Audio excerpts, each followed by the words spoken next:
Personal na paniniwala bilang bahagi ng identidad.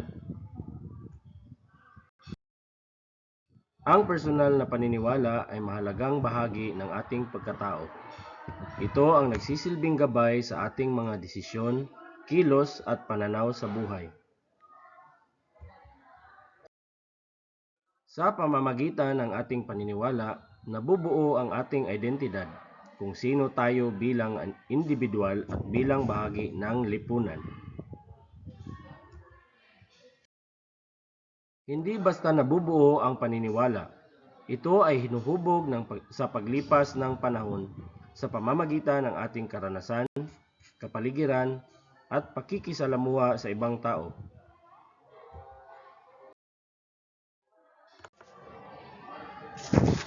Pinagmulan ng paniniwala. Ang ating mga paniniwala ay nagmumula sa iba't ibang salik na nakakaapekto sa ating pag-iisip at pagkilos.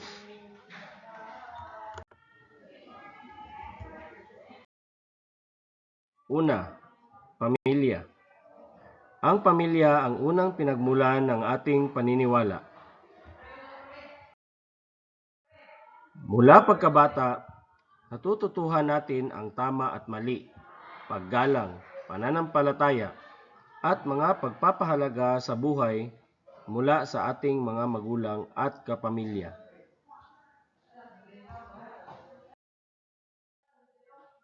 Relihiyon.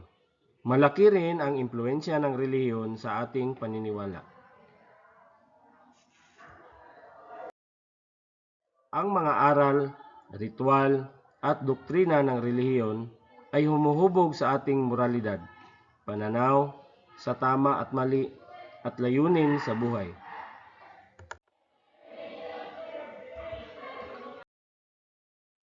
Tradisyon. Ang mga tradisyong ipinapasa mula sa ating mga ninuno ay may malaking papel sa paghubog ng ating paniniwala. Ang mga kaugalian sa pamilya at komunidad ay nagtuturo sa atin kung paano kumilos at makisalamuha sa iba. Lipunan. Ang lipunan, kabilang ang paaralan, kaibigan, media at komunidad, ay may malaking impluensya sa ating pag-iisip.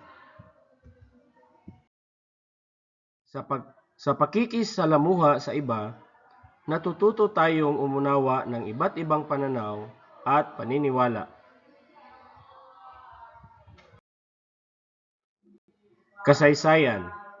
Ang kasaysayan ng ating pamilya, komunidad at bansa ay nakaaapekto rin sa ating paniniwala.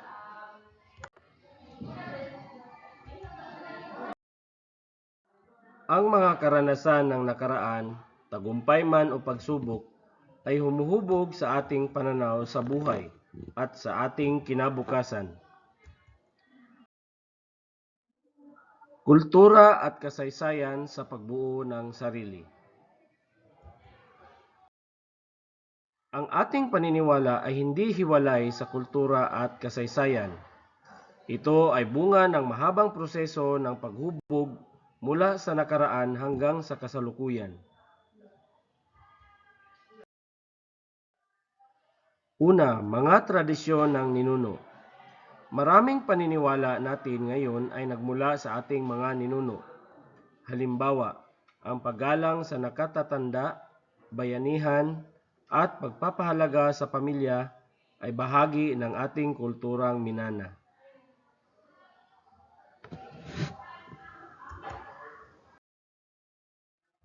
Impluensya ng lipunan. Habang nagbabago ang lipunan, nagbabago rin ang ating paniniwala. Ang modernisasyon, teknolohiya, at globalisasyon ay nagdadala ng bagong ideya at pananaw na maaaring makakaapekto sa ating pagkatao. Personal na karanasan. Ang sariling karanasan ay may malaking papel sa paghubog ng paniniwala. Ang mga tagumpay, kabiguan at aral sa buhay ay tumutulong upang mas mapalalim ang ating pag-unawa sa sarili at sa mundo. Ang sariling karanasan ay may malaking papel sa paghubog ng paniniwala. Ang mga tagumpay, kabiguan at aral sa buhay ay tumutulong upang mas mapalalim ang ating pag-unawa sa sarili at sa mundo. Ang personal na paniniwala ay mahalagang bahagi ng ating identidad. Ito ay hinuhubog ng pamilya, relihiyon, tradisyon, lipunan at kasaysayan.